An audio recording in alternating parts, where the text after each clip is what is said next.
Good evening, Salotine Edlarot. Say hi, say what's up. Hello, Julia. Duna is a double podcast day. Doing earlier, doing my gun. Chief Teddy Clark Bahalia to Duna on. I invited a guest, Micheal Larocque. Larocque Life podcast. Dene Lina Kole. I wanted to talk about mental health. Kunti sie base and he's on here today. But anyway, see Willis Janvier, who's Shaitney, Telas, Tours, Lalash, Saskatchewan, Clearwater River, Dene Nation band member at the Hesliu, and Doon Zinnig, Treaty 4 territories in Luna, Halhuntati, Dana, Dlihaza. So, dog out there with comments Comment day, Otlade. It's always good to see Dene all over Turtle Island on the sun, and obviously even around the world too. Dene Nohaya Tiedoret on the sun. So Duna obviously Banla Tito Tina ya Ilio and mental health boss. Any questions? What's in there? Don't be shy to throw it in the comments and a real crow on that. So with that, we'll bring him in. Micheal Larocque. Hello, Robert. Hello. Good evening. Welcome. Noabaho. And hello, Micheal. How you doing? Hey man, really good, really good. Thanks for having me, buddy. Yeah, it's always good to change up the dialogue, conversation, and I always talk about mental health. But yeah, thanks for being here tonight. I'll just ask you to introduce yourself for the audience here, and we'll get. Awesome, man. My name's Micheal Larocque. I'm from Meadow Lake. I'm from Meadow Lake, Saskatchewan.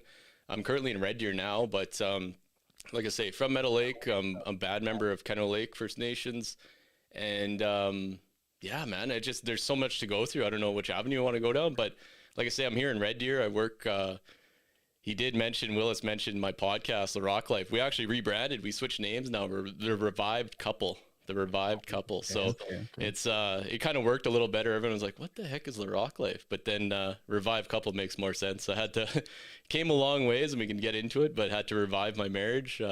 Had to really look inside and do a lot of work on myself. A lot of mental health included in that, and it was really important to me to keep that and keep the family together and work through what I had to. A lot of addiction work through. A lot of, like I say, self issues as far as confidence, as far as hitting some depression, as far as not feeling smart enough. Again, we can get into all these details, but there's so much to unpack. And like I say, I'm really happy to be here and really proud of everything you're doing. So it's exciting to be part of it.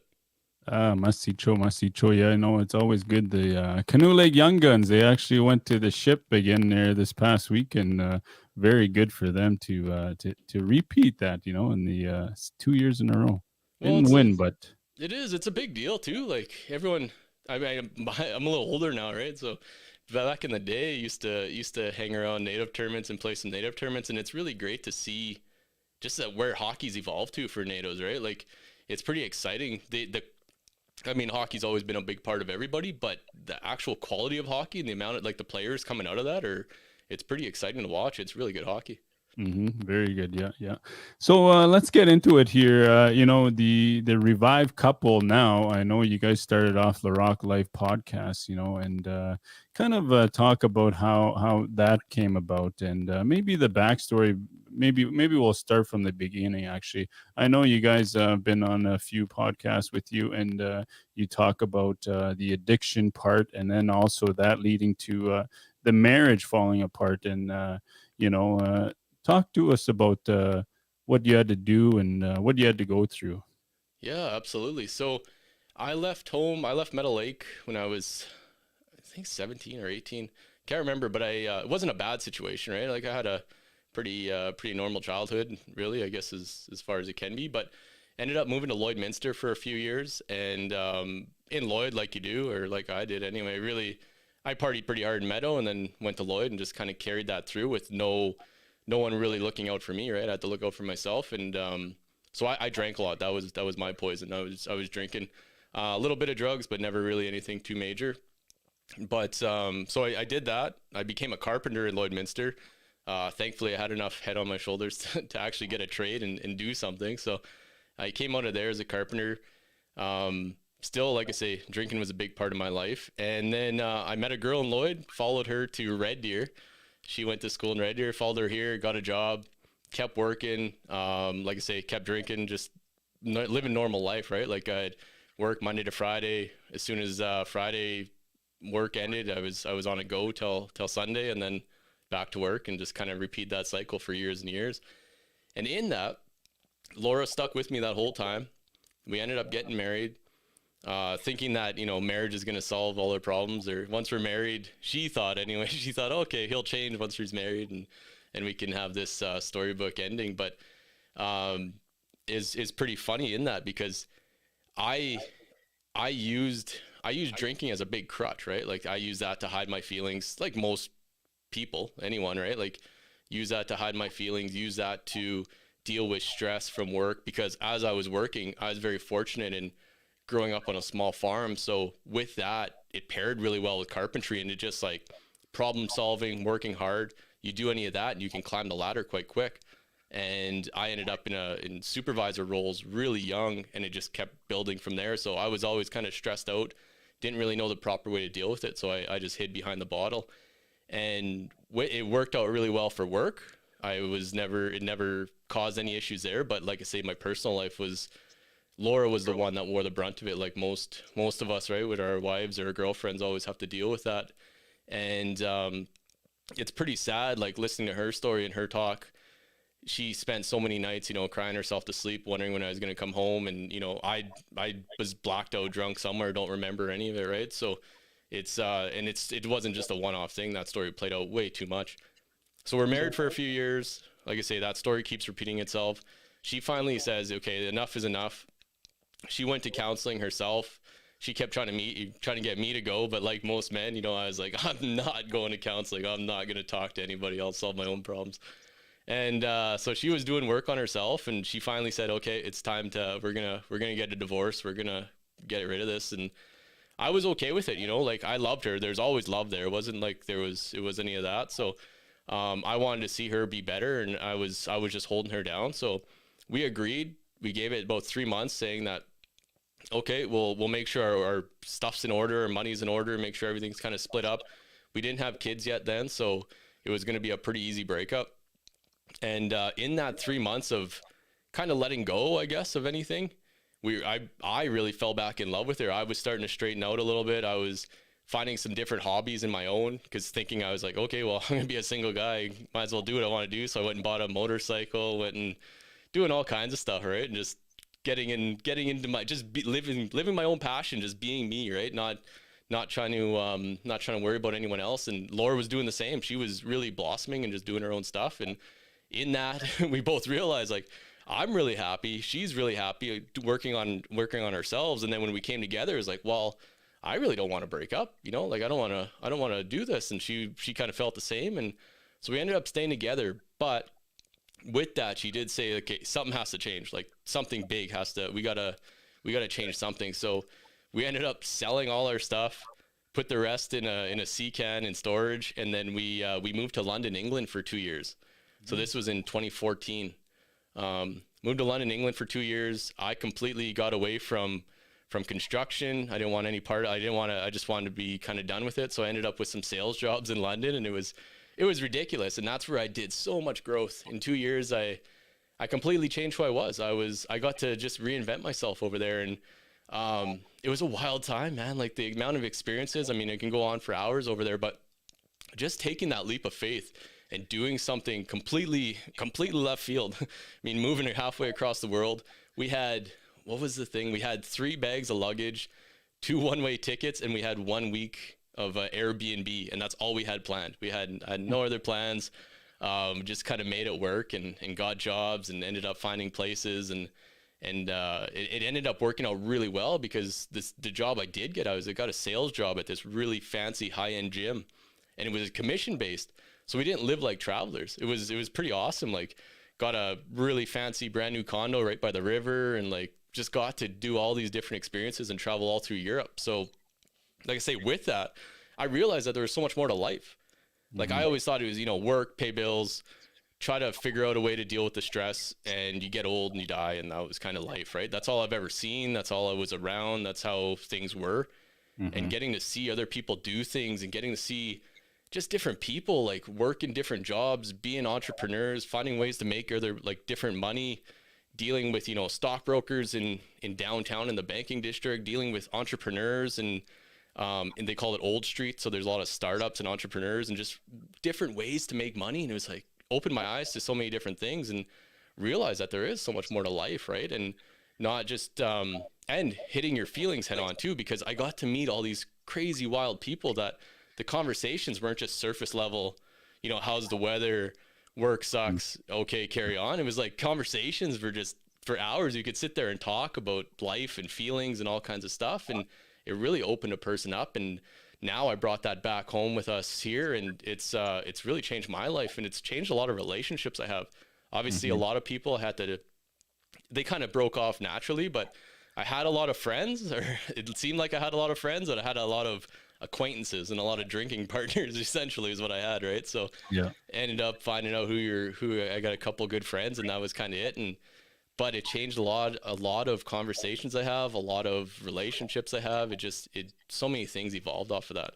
And then Yeah. obviously with Laura, her and I by ourselves in Europe really really strengthened that relationship. It was that was probably one of the best things we could have done. It really cemented where we are now. Yeah, it's funny how, alcohol and that lifestyle can push you ahead when you're around the right people. It's like I'm sure in construction, okay, you go out to the bar, you kind of bond and build this relationship away from home that's probably better than what was at home, right, for yourself, the way I'm hearing. And then that led to better things for yourself, but not at home. It's funny how alcohol brings that element to something that in the end doesn't really matter much. No, it's pretty crazy. It's all smoke and mirrors. Like all these Mhm. relationships, all these feelings, all these ride or die, man, I'm your brother, I'll do anything for you that Yeah. night when you're drinking, and then, the next morning they're gone, right? Like when you actually need something. You need a Yeah. ride, they're gone. I mean, Yeah. it's so funny how like I'll do anything for you, brother, and then the next day it's over, right? It's like I say, just smoke and mirrors, these relationships when you're drinking. Yeah, yeah. Did you I know you made some lifestyle changes. Did you completely sober up? And I know when you talk about feelings, if you move away from it, you're still carrying that baggage with you, like how did you deal with the feelings? And I know you mentioned two of you spending a lot of time together, but I'm sure it wasn't always easy, learning how to unload that extra baggage of feeling maybe from your childhood or anything that came up. How did you deal with that? That's a great question, Willis.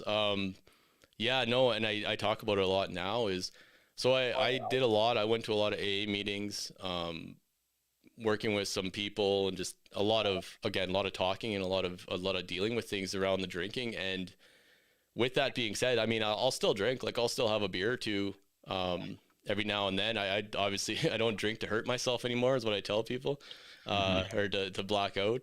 So it's quite nice to actually have that under wraps because most people don't, right? As soon as you go, and it's kind of it's all or nothing. But that's a great question because I tell so many people about it now. Is I use that so much as a crutch, right? With my feelings, with everything that just kind of masked everything away and made me feel good until I blacked out and then I don't remember and then wake up, barely know how I don't even know how I got to wherever I woke up, and then that opened a whole nother can of worms of feelings of feeling so much anxiety in my stomach because like how did I embarrass myself, how did I embarrass my family, how did I embarrass my wife, what happened, who did I try to fight, what did I talk smart about, like all these things, right? And so I'd have a lot of anxious feelings around that. So it definitely didn't solve all my problems, but so now not hiding all that with drinking and not being able to mask all that, I had to hit all those feelings head on. And it was a lot, man. Like I say, I'm very fortunate with that time in England to just be with myself and be able to do what I wanted to do and really find ways to make myself happy and do things that I never thought possible, right? Like, I mean, I took like a stand-up comedian course there and did like stand-up show, like just all these crazy things of like, hey, just get out of your comfort zone, just do wild stuff. Like, who cares, right? It's Yeah. so many different things like that. And just to be able to do that was a great way to really hit my feelings head on and realize like, hey, you're just a person. Who cares? Like, you're here for a short time. Just have fun, laugh at yourself, and carry on. But so when actually, with all that being said, when we came home, our 2-year visas ended, so we had to move back to Canada, and we came back. My wife was 3 months pregnant. It would have made all the sense in the world, especially on paper. It's like, go back to the job that you left, because I had a really good job. Everything was great there, right? Like, I had great money, all that stuff, and just keep working, and it would have been fine. But no, I want to keep this big city life going. So I drug my pregnant wife out to Vancouver. Didn't know a soul in Vancouver, didn't have a job, didn't have anything out there, kind of like I did London. I was like, oh, we'll be fine, we'll just make it work.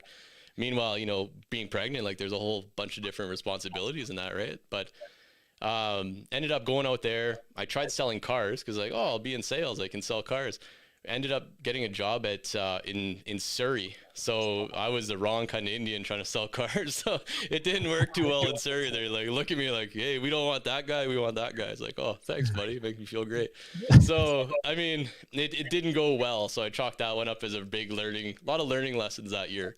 Tons of learning. Obviously, my son was a product out of there. Like, he was born in White Rock, so it was great, and we got to really bond as a family out there. But there was so much heartache and so much, worry about money and so much worry about everything, because we're all alone, right? We're just there by ourselves, and ended up almost getting us stuck out there, money wise. Aside from borrowing from people or something crazy, just about ran out of money. But I strung up enough to get us back to Alberta, back to Red Deer, and ended up going back to that job that I had before I left, and working in that. But when I went back, I really hit a depression here in Red Deer for the first 6 months probably.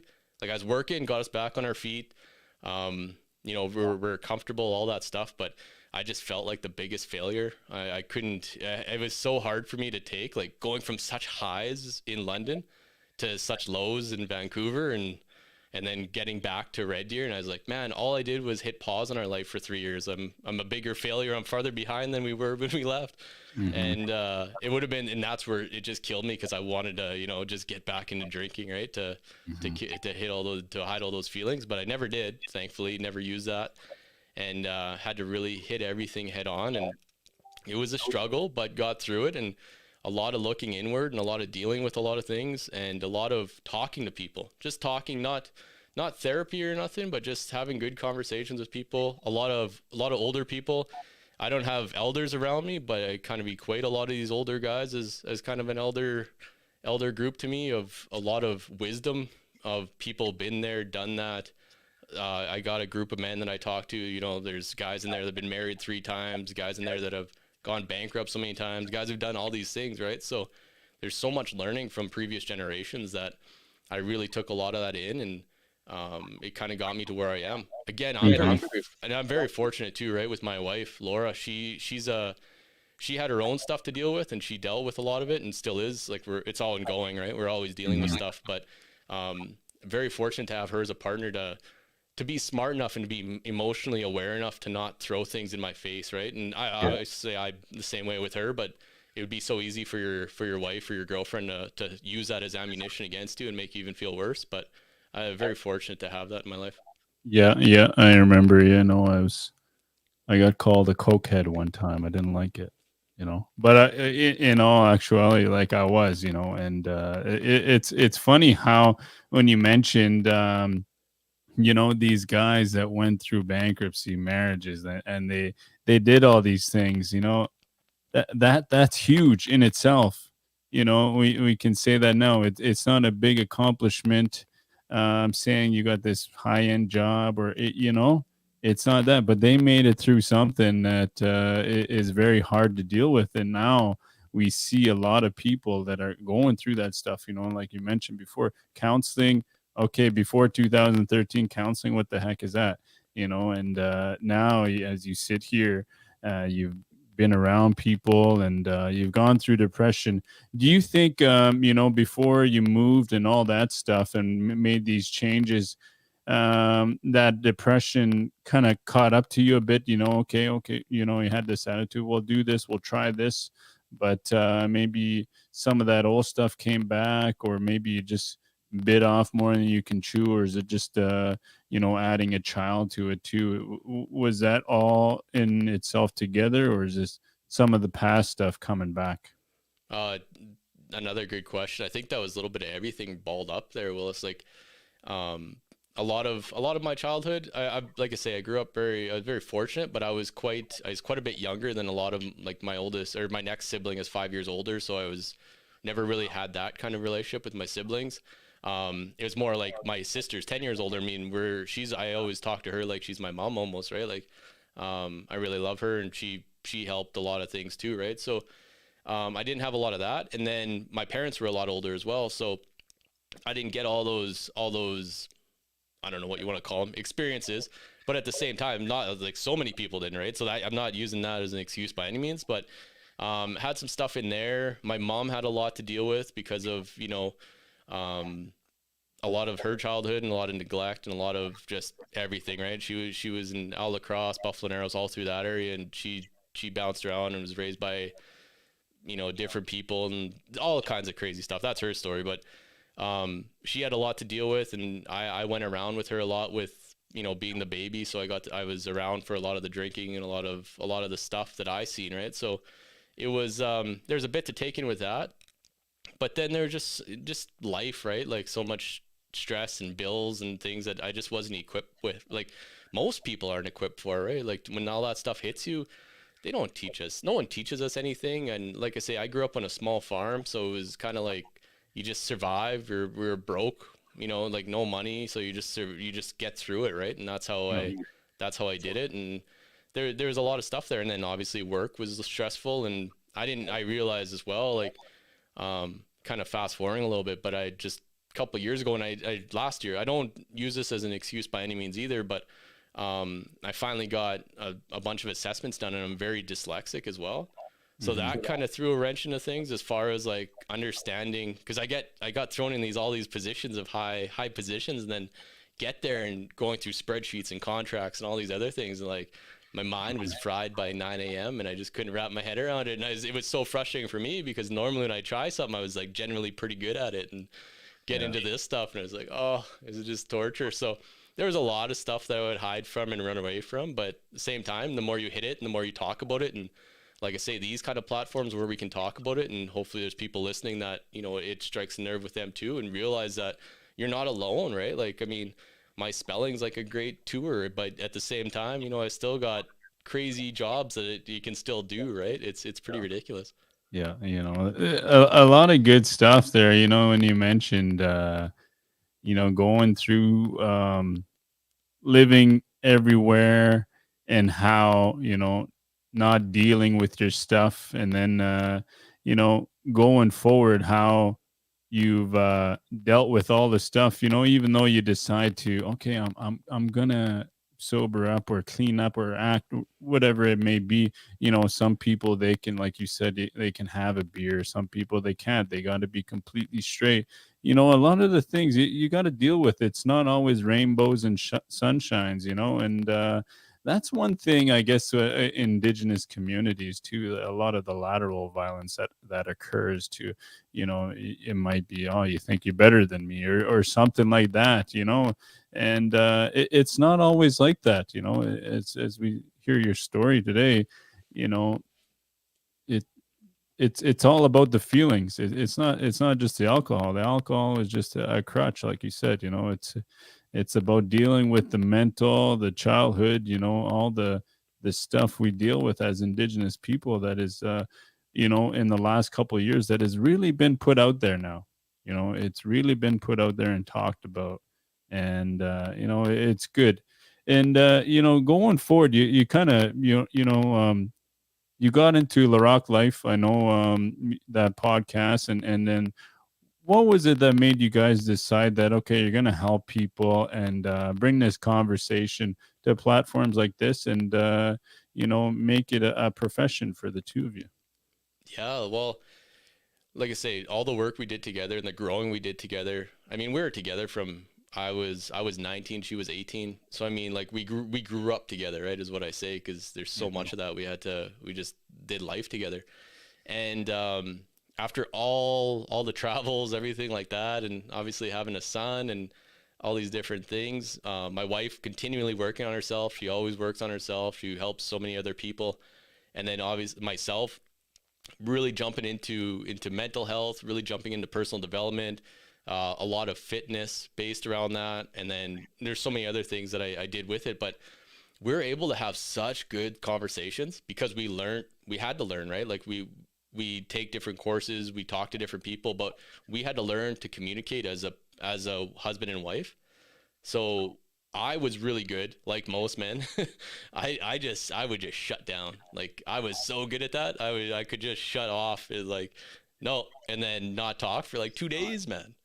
And just then the problem would go away, right? Like I'd say it would go away. It wouldn't go away. It would just fester in the background for a later date. But I was so good at that. Meanwhile, she just needed somebody to talk to, right? And just somebody to just bounce ideas off and make sure life was okay and to feel safe.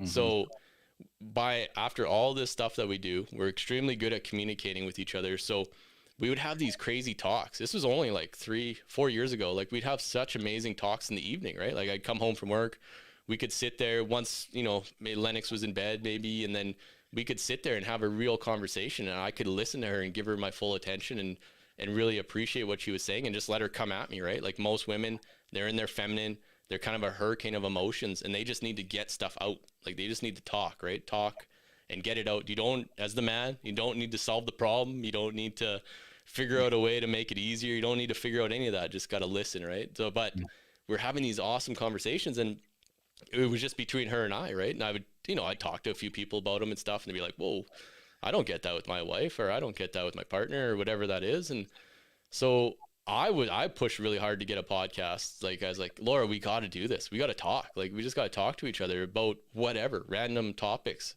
And then it got narrowed down more into relationships and into different topics of relationship. But Mhm. ended up dragging her, kind of kicking and screaming for the first few. She wasn't a real big fan of it, but once we got going and just sit there and talk to each other about different things, and now it's kind of evolved into a lot more with the podcast. It's turning into a lot of guests, a lot of talking to different entrepreneurs, all kinds of different people. And then I'm even rolled off some different courses and things like that with podcasting and helping other people get that out there. Not quite to Nathan's, not quite to the Podfather's standards, but maybe. But no, just getting out there and getting to do so many things with it. So, like I say, it's been a blessing with everything, Mhm. and I get to have these awesome conversations now. Obviously, they're recorded, but still, just great conversations with my wife, and we really spit on a lot of good stuff. It's pretty awesome. Yeah, that's really cool. It's as men, I guess, you just want to go and solve it. It's okay, you hear this. Okay, how do we, you don't even try to, deal with one step at a time. It's like, okay, how do we get to the end? It's funny. What were those conversations in the beginning like? I know for yourself, you said you shut down, but, if your wife throws something at you in the beginning, like what was it like for you? What kind of things did you guys talk about? Well, we were on a really good cycle. Not a good cycle. It was a cycle. You could almost set your watch to it, right? So I would, we would work. I would work all week. Friday would come around, go drinking, blacked out drunk, whatever. Friday night, Saturday night. That would cause a whole mess of problems, whatever problems those were, right? Some sort of fighting within the relationship about whatever, right? About anytime you're drinking like that, it just problems are going to come up, fights are going to come up. So then that would be Sunday, kind of argue, fighting about, you're an idiot, you're a blacked out drunken, you said this to somebody, and now I'm embarrassed, all that kind of stuff. But again, it was like a cycle. It wasn't like a one off thing. It was like Groundhog Day. But Mhm. that would be Sunday. Then I would kind of shut down after that. Like, fuck, I don't need to deal with this. So I'd shut down. So Monday, Tuesday, there'd be like hardly anything, right? Like it'd be really awkward, tense in the house. Wednesday would roll around. Either I would lighten up a little bit, or Laura would just put it in the background and say, screw it, I don't want to live like this. So Wednesday would be pretty good. Thursday was awesome. Thursday is like, oh, happy marriage, happy life, all this stuff. And then Friday would roll around, and then boom, right back into that cycle. It was pretty wild how that worked out. But Yeah. like I say, those early conversations were exactly that, like just stupid, trivial problems, fights about nothing, about drinking, right? Like, oh, I want to go to out with my friends. I'm out with my friends. I'm doing, they got my back. They'll always be with me. Meanwhile, they're not, right? So Yeah. I almost put all these guys ahead of my own family, my own wife, right? And it did not. It just backfired terribly. Yeah. Yeah. When you talk about having a conversation and just opening that dialogue between a couple, I don't know. We were never taught that as indigenous people. I can myself, anyways. And it's what was it like when you started the podcast, and then all these things that you're trying to find the right word for, and just digging deep for the right feeling or emotion to express. What was that like, just starting the podcast, just you and your wife? Oh, And it's pretty crazy when you put yourself out there, right? Like yourself, you know what it's about. Like you put yourself out there to people, and it's tough. You get hit with a lot of judgment, and a lot of judgment almost in your own head, right? Like I make things up, or I make stories up of this person thinks this of me, when meanwhile they could care less what I'm doing, right? But like you said, trying to find the right words.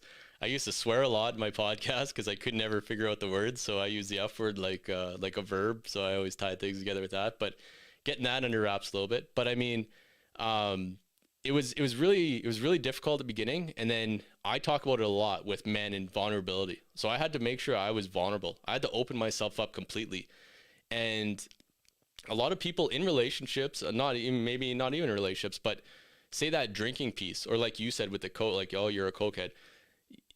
I always used to hold those feelings in so much, and I would never open up to Laura about, I'm feeling scared, I'm feeling hurt, I'm feeling, um, scared was a big one, right? Or less than, or stupid, or whatever, not confident, because I didn't want my wife to see this, right? Like she'd think that she was with the wrong guy or chose the wrong guy, and I didn't want her to ever use that against me in some argument or throw it in my face publicly or whatever that was, right?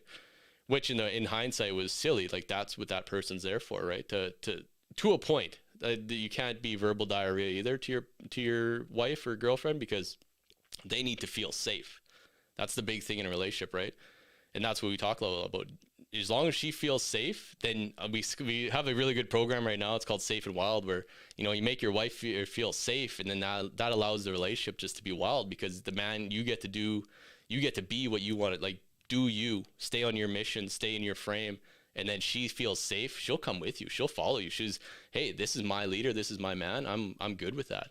But Mhm. like I say, the back to the you have to be vulnerable. So I really had to open up, just let everything go to a point, like I say, but not being scared that someone's going to use that against me. So like, yeah, I drink. Yeah, I used to drink a lot. Yeah, I used to be the sloppy, blacked out drunk guy all over the place.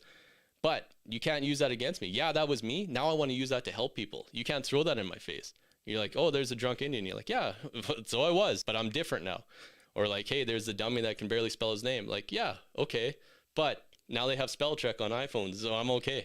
Like all these different things, right? Like you just have to take that, own it, like really own it, and that becomes even more of a weapon, or more of a, it's almost like a superpower now, vulnerability. Like I can use Mhm. that. There's nothing that can hurt me. You can't hurt me with any of that stuff. I know I did it and I own it, and now we carry on and help more people with it. Yeah. Only you can stop you. That's a very important lesson that I've learned from an elder. He's an elder now. It's a boy Iron there. He's probably your uncle, but he's from Canoe Lake. And you know do you go see, it wasn't about going to see a counselor. Now I know it's good to have a conversation with your wife, but not everything can be thrown at your wife, right? Like, do you go see, I know you mentioned other people that have dealt with their stuff. Do you use like a counselor, that type of form of help for yourself? Yeah, I'm very lucky. I have a really good coach in my corner. I got a really good mentor in him, and then I also have a men's group around that as well. So I can balance a lot of the trivial problems, I call them. So that's where I was saying, like, not verbal diarrhea, and you don't have to tell your wife don't beat her up with all these like little issues, little problems, like, oh, I feel I'm not confident in this decision, why, and have to work around it. That's where you can talk to some of these men about it, talk to a coach about it, talk to an outside source, a trusted outside source, and make sure you have that safe container so someone's not just going to, backstab you or talk around all around town. But once you have that safe container with a trusted coach, a trusted counselor, a men's group, kind of a healing circle, anything like that, you're able to use a lot of that in there. And it's very masculine energy, right? This is all men I talk to. So it's always coming at it from that masculine energy, coming at it from like, we're solving this problem, we're getting this result. It's not stuck in the feminine or the more the female of where it feels, right? I feel like it, none of that really matters. It's more of like the end result and what it looks like. So big time. Absolutely. I really lean heavily on a men's group, and I lean heavily on my male coach. Mm-hmm. I think for myself, I've learned that in the beginning, you want to dump. I done that too. I was with my ex girlfriend after I got out of treatment. I was learning all this stuff new, and I was just putting all this on her, and she didn't know how to take it. It was. When I look at it now, there was a big learning lesson for myself now, years later. But I didn't know, right? Like I didn't know how to.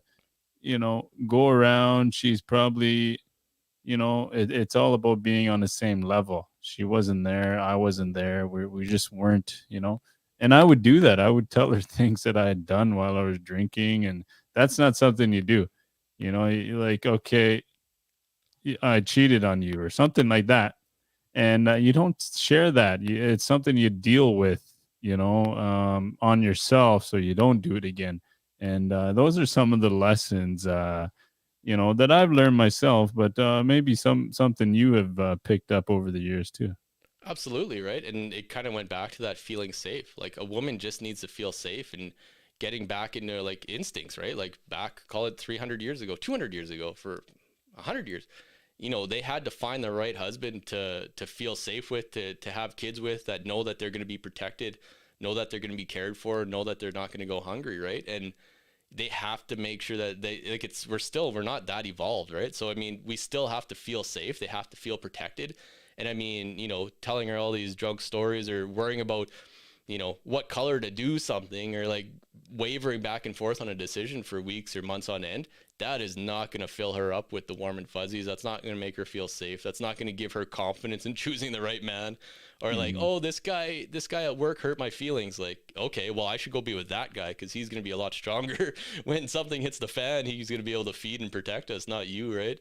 So Yeah. it's pretty crazy. But like I say, it's not bad to feel those feelings at all, and that's okay to feel those. You just have to find the right outlet to get those feelings to, and then don't put Mhm. that on your wife. Don't put that on your girlfriend. Yeah. A lot of good stuff. And, I guess it's been what, about 2 years plus you guys have been doing this? Yeah, 2 year. Yeah, call it 2 years plus. And then since October, I really jumped in headfirst with Laura full Mm. time. Left my other construction project management job, and just been going full time with Laura on this. Mm-hmm. You guys have a lot of success. It's been I've been doing this over a year. I got to kind of meet you guys virtually, and what are some of the things that have allowed you to be where you are now? It's something I'm sure at times you feel like you're not getting anywhere. I know I did with Dene Yati podcast. Like, why do we keep doing this? And then you add the financial part of, when are we going to get some kind of return? How are we going to build some kind of, an entrepreneur, I guess you become out of it. And what kind of avenue can you take? What was it that made, the driving force to your success?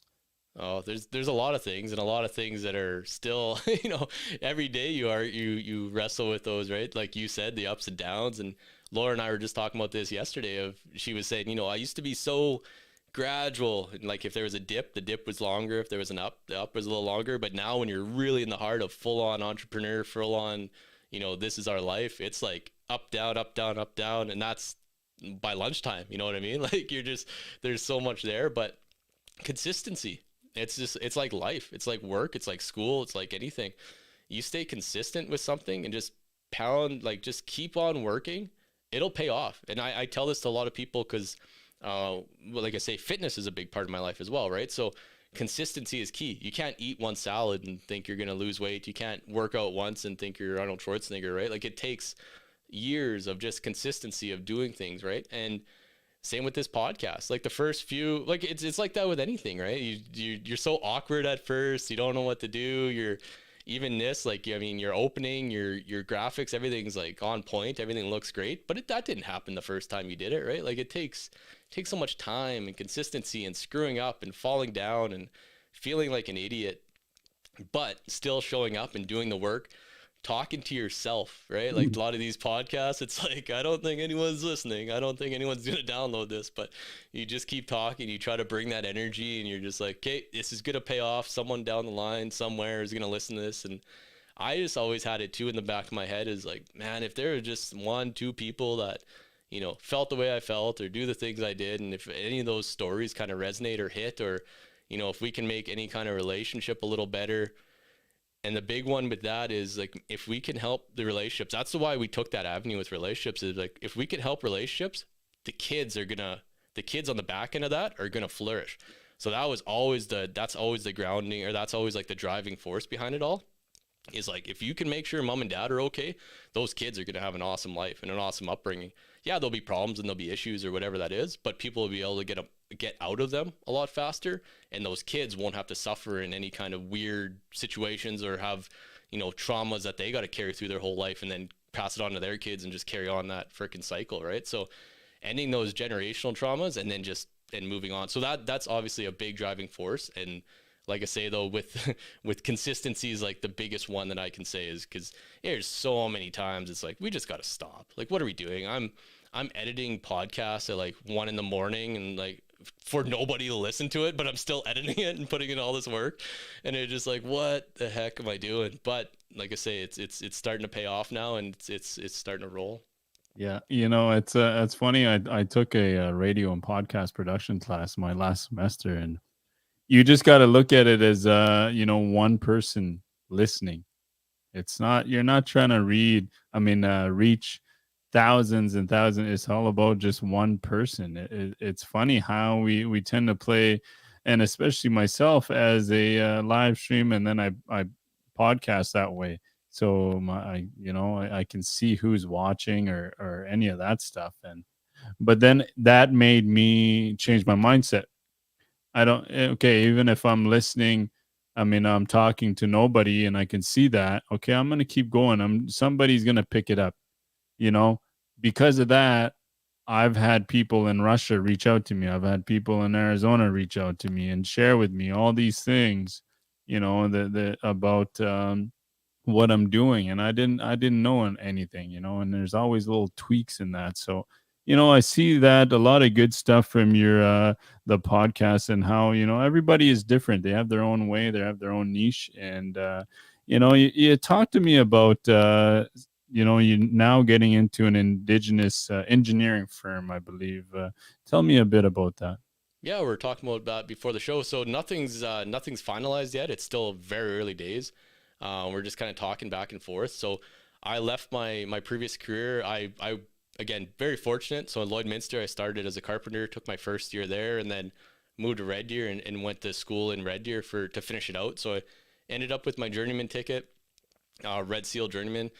But and then in that time, ended up as a site supervisor. So running big jobs, and I got very fortunate in Red Deer that I got to do a lot of high profile work. So like all these big jobs in Red Deer, I wasn't just kind of stuck in a hole digging mud. I got to work on a lot of big projects and a lot of fancy ones, and doing radio interviews and talking to different people and just getting to be out there, right? But building these buildings with a purpose, and it gave me a lot of energy and a lot of pride, and a lot of pride in what I did and what I built. So carpenter, site supervisor, that happened, and then I got a really good opportunity to get a phone call to move into the office and be a project manager. So then you're kind of the guy dealing with the money, the contracts, all the workers and stuff like that. So you don't really deal with the nuts and bolts of like the actual building of anything anymore.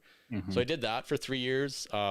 So much more wrapped up. I mean, I can talk for hours just on that one, of a lot of feelings, all those feelings rolled up again of not enough, and you're stupid and all these other things rolled in. But anyway, all that happened, ended up being extremely successful at it.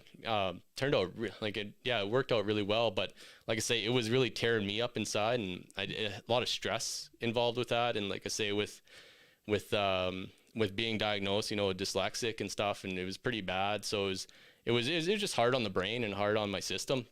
And I just wasn't really liking it. I kind of got removed from what I was really good at. I was really good at running crews and building stuff and having like a final thing. But being in the office with the contracts and the money and all the politics and the business behind it and it's very cutthroat, right? Where when you're on the sites, it's kind of like, hey, you help me, I'll help you. Hey, we're all happy and off we go, right? So Yeah.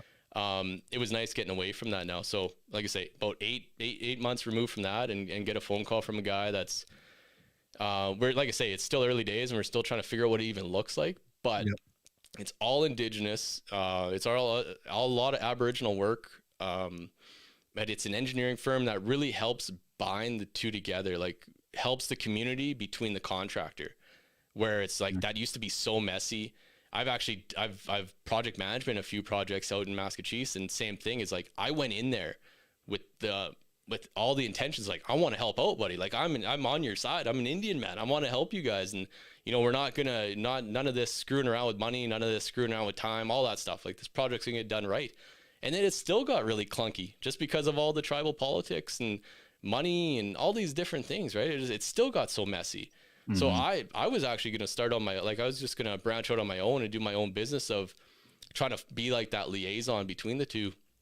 But I just didn't know the right way to do it. And I was kind of gun shy of pulling the trigger on that. And I felt I don't have the connections and everything like that. So I get this phone call from a guy and we get talking like, man, that's exactly what I want to do. I was like, and I'll, and you're the guy that's, at least a name behind it and a company and things like that. So, it's pretty exciting. And with that, they do a lot of community outreach, and a lot of communities get, X amount of dollars. Like most people know, right? They'll just give the community $5 million and say, okay, we'll build something.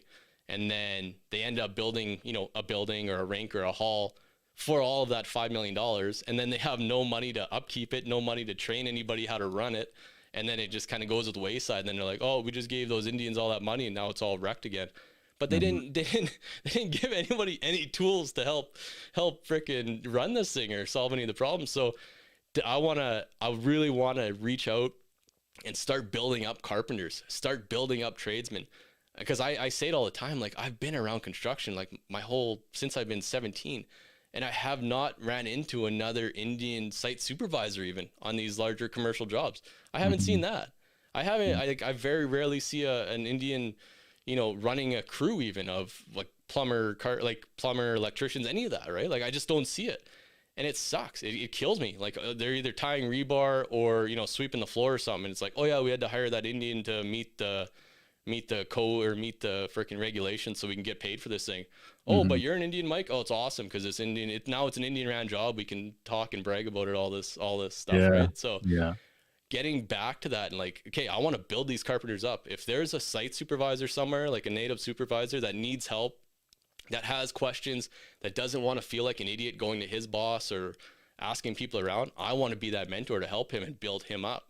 So I was trying, I like I say, I wanted to do that on my own, but I just didn't have the vehicle to kind of do it. So now hooking up with this other guy, it seems like it's going to be a good deal, but like I say, nothing's finalized, but that's definitely the avenue I'm going. Still doing our Revive, the Revive Couple, podcast, obviously a big one, but the courses behind it, a lot of workshops in the works now that we're allowed to, be free again and meet up in person. We're going to have some more couples workshops and in-person stuff like that. But to have that other real passion project, so have another passion project that I really get excited about and helping our community and really building something solid and tangible and, building these other tradesmen up, wanting to get more women into trades, like all this stuff, right? But have that Aboriginal twist on it. It lights me up, man. It gets me fired up, and I haven't felt that in so long. So it's pretty exciting. And that to me is really living life. And that's what gets me through all that, like depression, drinking, all that bullshit. Is like now if I get to really like wake up and get out of bed and like, hey, I want to go to work. I want to help some people. I want to really do something. I mean, man, I'm just so excited about it, right? It's pretty crazy. And then my son getting to see this now, and then we have a baby coming here, it could be like 4 weeks. So getting our kids to see this and getting like, hey, my dad's freaking excited. My dad's helping people. My dad's doing things. It's like, yeah, You Yeah. can't put a price on it. Oh yeah, for sure. I was my next question was going to be, where do you see yourself in 5 years? But I see that everything you just shared there, that kind of goes in that direction. Where can someone get all this information about you and Laura's training or programs that you have through Revive Couple? The podcast or anything on the side that you have going on. Yeah, absolutely. So everything's the Revive Couple. So like there's Instagram. We live there quite a bit. That'd be more of where you get it. Then there's Facebook, the Revive Couple, and obviously like the revivecouple.com. All of that would be there. And obviously like message, email, all of that's on there, right? And if people just reach out if they need something or know of an avenue that I can help out in, I mean that'd be great too. Or if they just want to talk, right? Or if they know these tradespeople that, hey, I'm kind of in a tight spot, right? Like I need some help, or I need just someone to talk to is always, like I say, that's kind of the biggest thing now, just like someone to listen, right? And I'm very passionate, and again, I'm very fortunate in learning how to listen now, so I can listen to people. I know it doesn't seem like it. I've been talking here for like an hour, but I do like just to listen as well. No, you are the guest. It's good. And we've had a really good conversation here tonight. It's I always like that you're really straightforward. I know you did swear once, and you've changed that from the first time I met you. You're really wanted to come out in the beginning. It's over a year ago now, and I see the difference now. But still, the passion and getting stuff across, it's still there. But you found a new way, and that's what your story is all about. You've always found a new way, even when you were down, and all the success you have here. And I want to thank you for joining me on my podcast. I know I do this in Dene, but it's always good to change it up and share everyone's story for there might be someone that's listening that might need to hear this. So must see choner with you. And if there's anything you want to add, I'll leave it to you, and we'll finish her off.